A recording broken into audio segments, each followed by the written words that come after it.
Selamat pagi, jumpa lagi di Berita Padang bersama saya, Afri Meriana. Sejumlah berita aktual dan menarik akan kami sajikan untuk Anda. Berikut 3 berita utama pagi ini.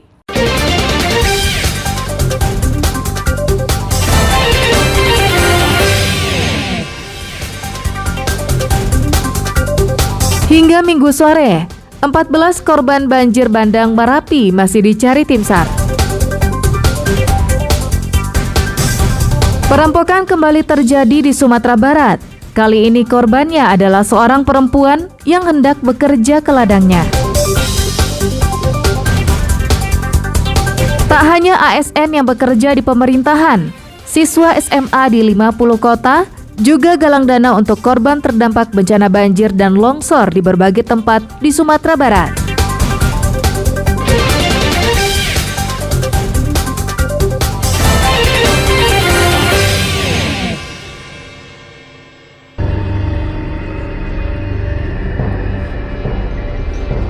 Kantor SAR Padang memutuskan untuk memperpanjang masa pencarian korban banjir bandang hingga tanggal 25 Mei mendatang, yang disamakan dengan berakhirnya waktu tanggap darurat bencana banjir bandang Merapi.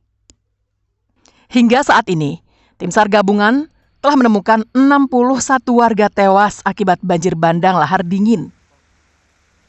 Korban ditemukan tim SAR di beberapa lokasi, seperti di permukiman warga, aliran sungai, lepas pantai Padang, hingga di aliran sungai Batang Kuantan, di daerah Kuantan Singingi Riau. Tim SAR masih mencari 14 warga lainnya, yang terdiri dari seorang warga Agam dan 13 warga tanah datar. Tim SAR masih menunggu hasil identifikasi tim DVI Polda Sumbar terhadap korban banjir yang ditemukan di aliran Batang Ombilin dan Kuantan di Sijunjung. Jika hasilnya adalah warga tanah datar, maka pencarian akan dipusatkan di sepanjang aliran sungai Batang Ombilin hingga ke Batang Kuantan di daerah Kuantan Singingi Riau. Korban yang akan kita cari berjumlah 14 orang, 1 di Agam dan 13 di tanah datar. Dan sampai saat ini kami tidak dapat laporan lagi dari keluarga-keluarga bahwa adanya keluarga korban yang akan kita cari. Ya, untuk yang ditemukan, yang meninggal dunia 61 orang. Apabila nanti hasil DPI ini menunjukkan bahwa ini data dari warga tanah datar, maka posko akan satu lagi kita akan buka di Sejunjung untuk melakukan pencarian sampai ke perairan Taluk Kuantan di Riau. Yang saat itu kita temukan 1 korban. Seperti diketahui, 3 sungai yang mengalir di tanah datar, yakni Batang Ombilin, Batang Selo, dan Batang Sinamar, bergabung menjadi 1 sungai di Nagari Tanjung, Sijunjung, dan berganti nama menjadi Batang Kuantan dan bermuara di pantai timur Sumatera. Batang Kuantan diperkirakan mempunyai panjang sekitar 500 km. Aldian melaporkan dari tanah datar.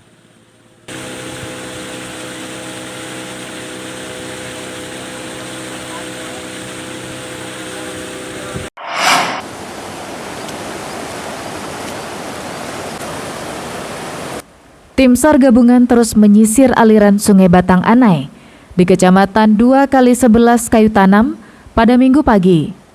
Pencarian korban tak hanya dilakukan di aliran sungai, tapi juga dilakukan di pinggir sungai karena debit air waktu peristiwa itu terjadi sangat besar dan air meluber hingga ke daratan.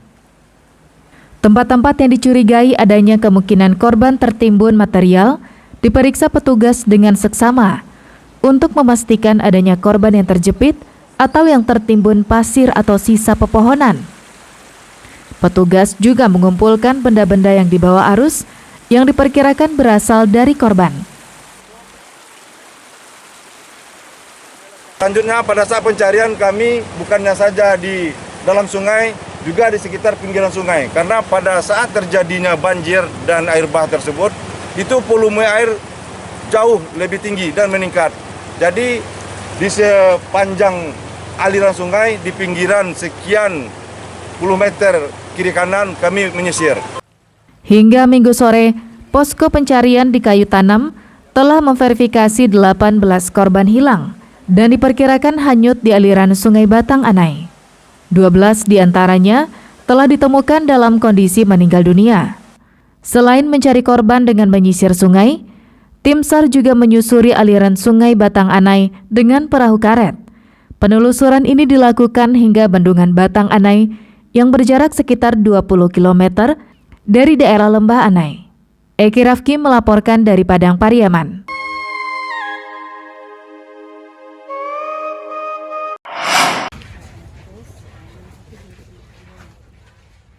Menteri Sosial Tri Risma hari ini mengunjungi lokasi bencana di Agam. Mensos meminta lokasi pengungsian di kawasan Simpang Buki, Negari Buki Batabuah, Kecamatan Canduang, dipindahkan ke tempat yang lebih aman. Pasalnya, lokasi yang ada saat ini terlalu dekat dengan jalur lahar dingin. Hal itu disampaikan Mensos kepada Bupati Agam, Kapolresta Bukit Tinggi, dan Komandan Kodim 0304 Agam, serta wali nagari setempat. Pemindahan ini bertujuan untuk mengantisipasi bencana susulan yang bisa saja terjadi dan dapat menambah banyak korban. Jalur-jalur untuk jalur dari vulkanologinya. Nah, kemudian saya ke sini ternyata memang lokasi ini adalah salah satu jalur lahar dingin. Karena kalau saat misalkan naudzubillah min dzalik itu kepanikan pasti tinggi. Saya tidak tahu persis lokasinya. Nanti dipilih oleh Pak Bupati, Pak Dandim, dan Pak Kapolres. Bupati Agam merespons permintaan Mensos itu dan akan sesegera mungkin melakukan rapat teknis. Saat ini, puluhan pengungsi masih bertahan di posko utama karena permukiman mereka telah rata dengan tanah dihantam banjir bandang. Ya belum kan, kita juga baru tadi kan yang harus dipindahkan gitu kan. Tadinya kita pikir kalau lihat kita kan orang sini nih kan, logikanya ini aman gitu. Tapi karena menurut Pak Menteri nggak aman, tapi kita carikan solusinya. Kalau lihat dari jalurnya kayaknya jalur ini nggak aman secara logika berpikir. Tapi namanya Ibu Menteri karena beliau nggak paham di sini, tentu beliau tetap pemerintah. Kalau dari perintahkan Bu Menteri tentu ya namanya beliau Menteri, masa kita nggak sikapi gitu. Menurut Wali Nagari Buki Batabuah, lokasi pengungsian saat ini berjarak 200 meter dari daerah aliran sungai. Itu ada permintaan dari Bu Menteri untuk mengungsikan, terutama itu bagi lansia dan anak-anak kita. Tadi sudah kita sampaikan, insya Allah itu akan kita coba untuk mengedukasi masyarakat kita yang berada di hiliran sungai, terutama walaupun kemarin tidak terdampak atau tidak terkena aliran, tetapi ada kemungkinan kalau misalkan terjadi, karena kita tidak tahu. Pengungsian ini dihuni oleh ratusan jiwa yang terdiri dari balita dan lansia. Mensos tidak hanya ke Agam, juga meninjau lokasi bencana di Tanah Datar dan Padang Panjang. Dari Kabupaten Agam, Dina Amrina melaporkan. Bapak tahu tempat pengungsian itu?